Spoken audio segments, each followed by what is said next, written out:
Western Ag Network on the road in San Diego at the National Cattlemen's Beef Association Summer Business Meeting. Brought to you by AgRisk Advisors. As we continue our conversations on the West Coast this week at the Cattle Industry Summer Business Meeting, we wanted to share a few of the important conversations we had with movers and shakers and those important leaders in not only the cattle business, but also in the corn business and the cattle market outlook end of things. We're going to hear more about the important collaboration between cattle producers and corn farmers, along with a market outlook, not just for 2024, but looking ahead and down the road. And is heifer retention actually taking place out in the countryside? We'll have all those conversations today, brought to you by AgRisk Advisors with this On the Road feature.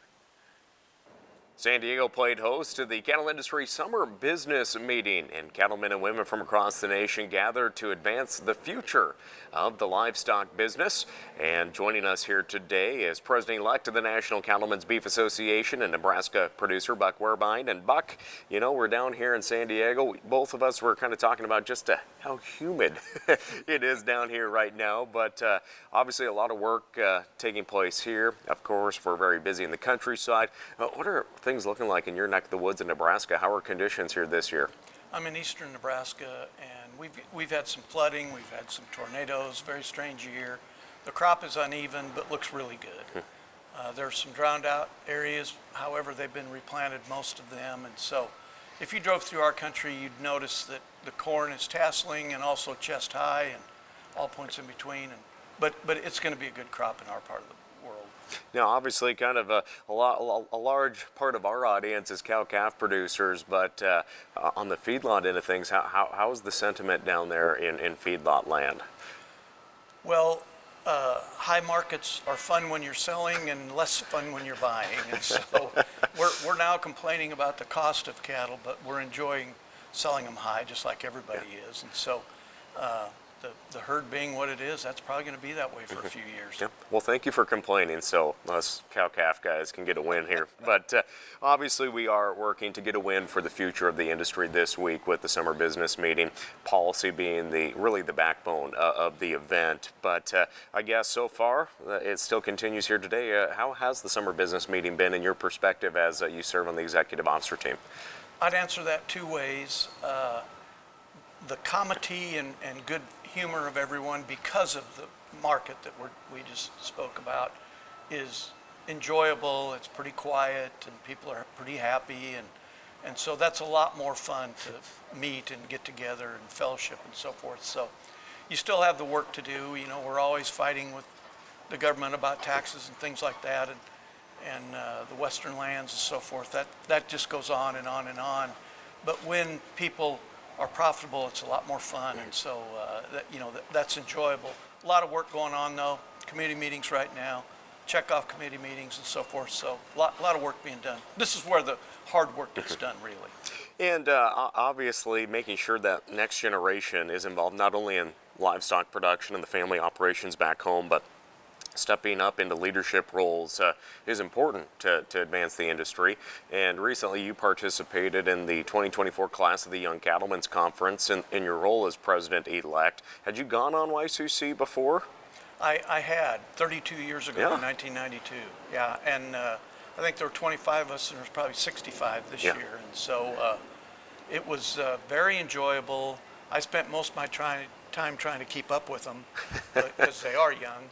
And but a lot of really good leadership coming up, and I was very, very pleased to see that.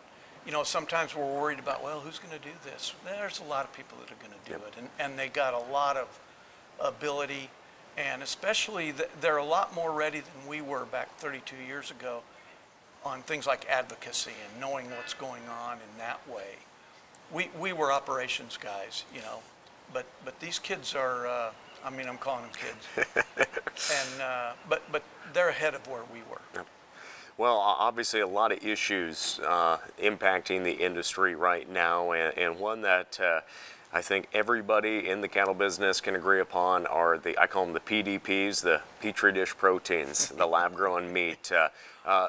these imitator proteins that really want to take away from all the hard work that cattle producers have put into raising high quality real beef. From the NCBA's perspective, can you share with us the efforts that the organization is doing to be a voice for the livestock sector, but also making sure that everything's labeled correctly and that a market share doesn't get taken away from hardworking producers? Well, you said it. The label is very important. We've been competing with plant-based protein for 30-some years, and we saw what that was like during COVID when there was still that on the shelves and ours was off the shelves. And so we're not afraid to compete, but we want to make sure our consumers understand what they're buying. And so we have lit upon lab-grown protein, not lab-grown meat, not lab-cultivated, but lab-grown protein. And you know, the fact that it's in these bioreactors with this secret sauce of chemicals and enzymes and so on and so forth that they won't share with what it is, it's I would think it'd be off-putting. We don't mind competing. We want people to understand what they're buying. Mm-hmm. Well, and when you look at, for example, what the dairy industry has gone through in terms of imitation products and using the term milk, that really has impacted U.S. dairy producers. Yes, and that has not escaped us. And so that's the kind of thing that we want to make sure does not happen. And obviously, they want to use terminology that puts them in the best light. And once again, we're not against their existence. We're against them selling a product, making it sound like it's just like ours when it's not. So, Buck, a busy day here in San Diego. What are some just last comments you want to share with the folks back home, whether they are active on the state, local, or national level, or maybe they're not? I guess just what's a message you have for them from your perspective as a volunteer leader? We need everybody involved. There's hard work going on here. We're in a beautiful place, San Diego. Here's the harbor behind us, but we're in meeting rooms. And so a lot of hard work being done. NCBA, the Federation, Checkoff, CBB are all working for all the producers. And obviously, we would like to see everybody as a member and everybody involved. But even if you can't be involved, you know, be a member. There's a lot of good work gets done. And we do not want to not be well represented in Washington with what they can do. Yeah. Well, again, Buck, thanks for joining us here today. Again, Buck Werbine, the president-elect of the National Cattlemen's Beef Association, hailing from Nebraska. Again, for more of our conversations, make sure and follow along here on the Western Ag Network. We'll have more coming up next. Ready for a real PRF partner? He was willing to track us for a year and provide that data back to us for a year. That's a guy making a pretty big investment. At AgRisk Advisors, this isn't our first rodeo. We are one of the most experienced in pasture rangeland forage. Honesty, commitment, trust. Many companies use these words. At AgRisk Advisors, we earn them.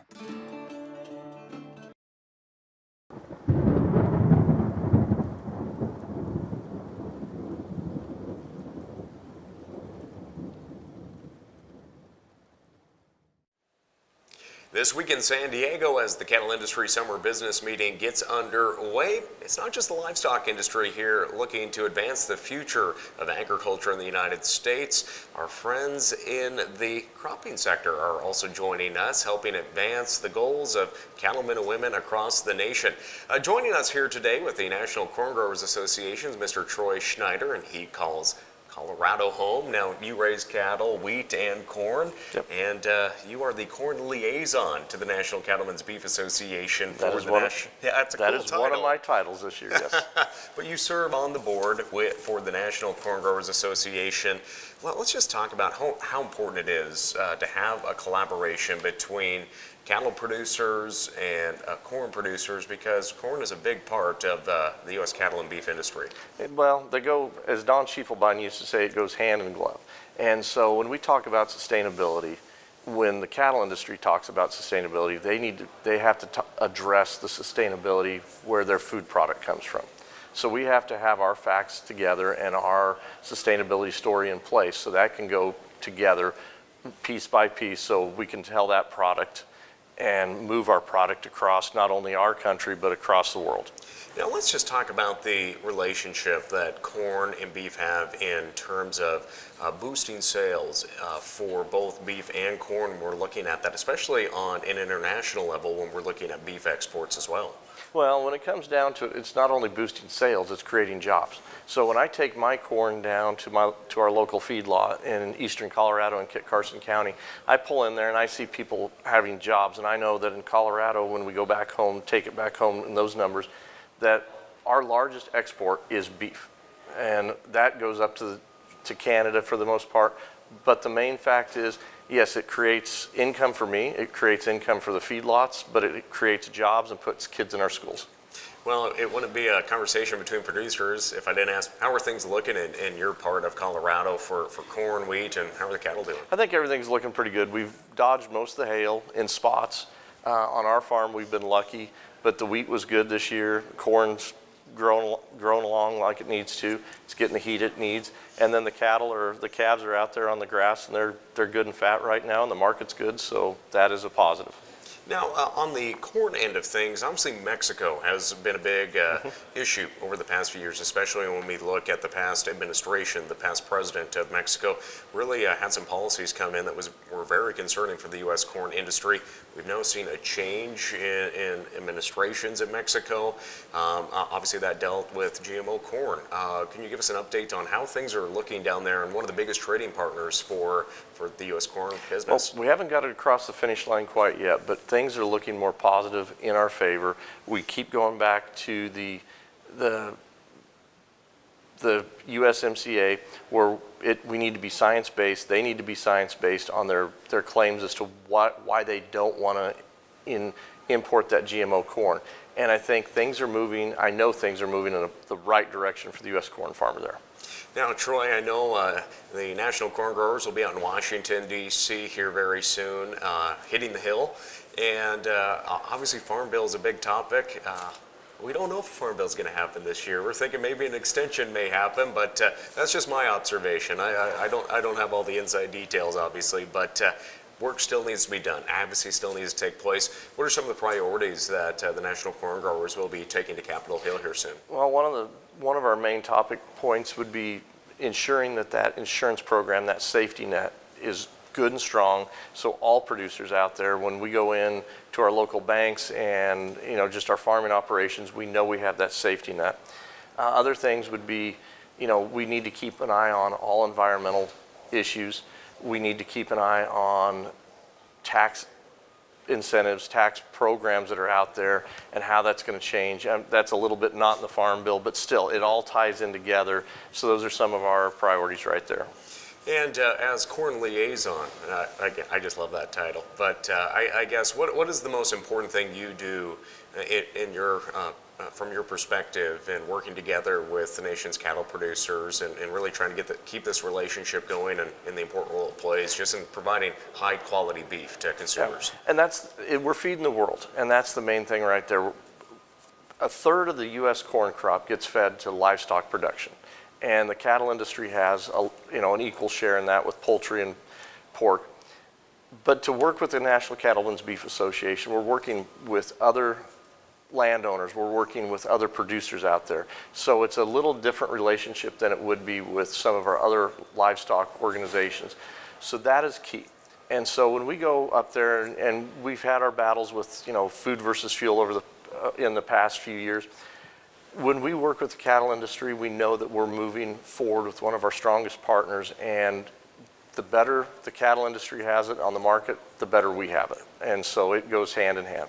Well, Troy, thanks for joining us here today and sharing more about that important collaboration, and hopefully harvest goes good for over the next few weeks there at home. I think it will.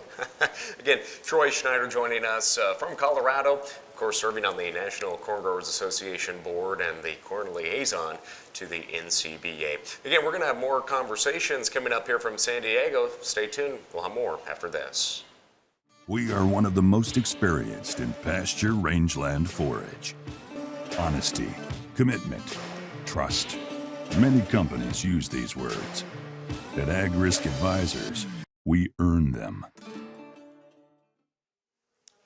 Well, as we conclude our time here in San Diego during the cattle industry summer business meeting, well, calf prices are pretty good and cow-calf producers are very delighted with that. There's a lot of things that we need to consider looking ahead, and joining us here today is our friend Don Close with Terrain. He is a market expert. He watches these trends and shares a lot of insight with producers day in and day out. And Don, as you've talked with producers here this week in San Diego, there's a lot on people's minds, but as we look at the market here in 2024, what are some of those key things that you're sharing with producers from every sector of the cattle business? You know, the first thing I would bring up in that context, Lane, is throughout the time I've been in the business, whenever we get to these kind of price plateaus, I don't know that the industry actually takes time to just take a step back and enjoy it. And this is clearly one. When they printed the $2 fed steers in Iowa last week before, I just sat in there thinking about it, and I ran on a nominal basis. During the years that I've been in this business, fed steer prices have increased 536%. It's just amazing. Well, and so we're looking at that. There's been a lot of concern out there, too, about consumer demand, yes, with obviously record prices for producers, but also there's high prices in the grocery store. But yep, we've actually seen a trend that is pretty positive for the cattle and beef sectors, yes, in terms of consumers. Yes. At Terrain, we do a monthly calculation where we look at real per capita expenditures. So we deflate all prices, and that enables us to compare prices between species on a dollar-to-dollar basis. And all of that work implies consumer demand has been nothing short of phenomenal. You know, we've seen some challenges in the export trade with the combination of flat price and then the strength of the dollar that's created some challenges on that front. But domestic-wise, in spite of all the inflationary pressures on consumers, they've stayed hooked. We have seen some evidence that with the ultra high-end product, NHTCs and some of the Wagyu product, consumers willing to trade down to a prime or willing to trade down to choice.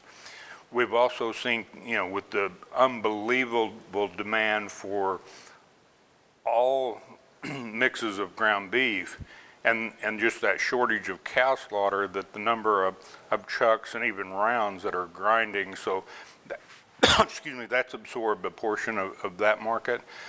But just as an umbrella of beef demand collectively, I think that's the true shining star of this whole market.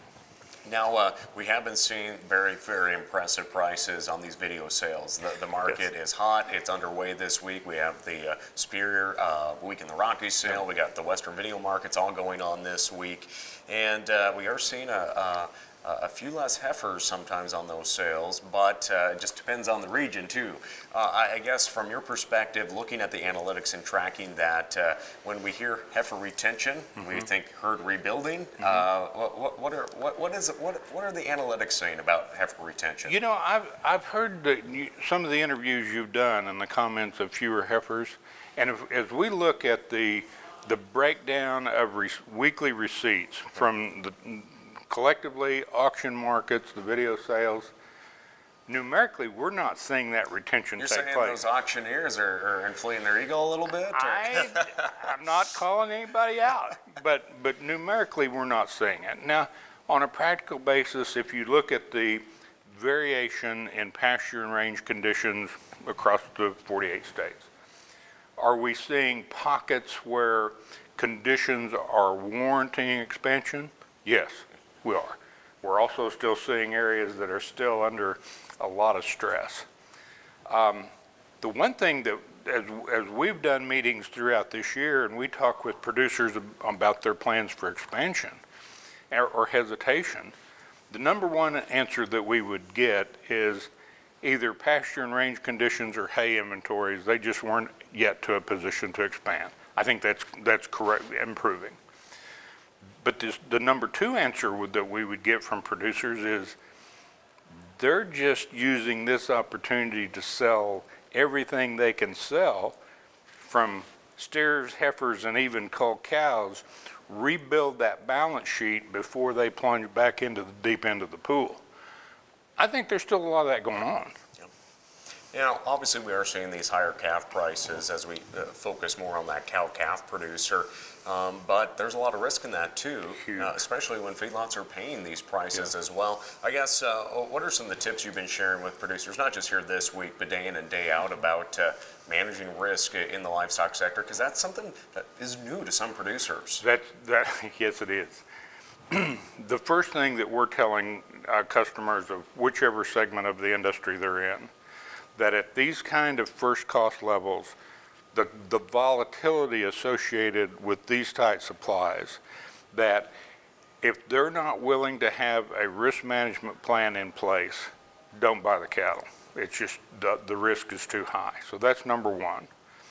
The second thing that I think is just reflective of where we're at in the cycle is the real opportunity for all of the classes of margin operators.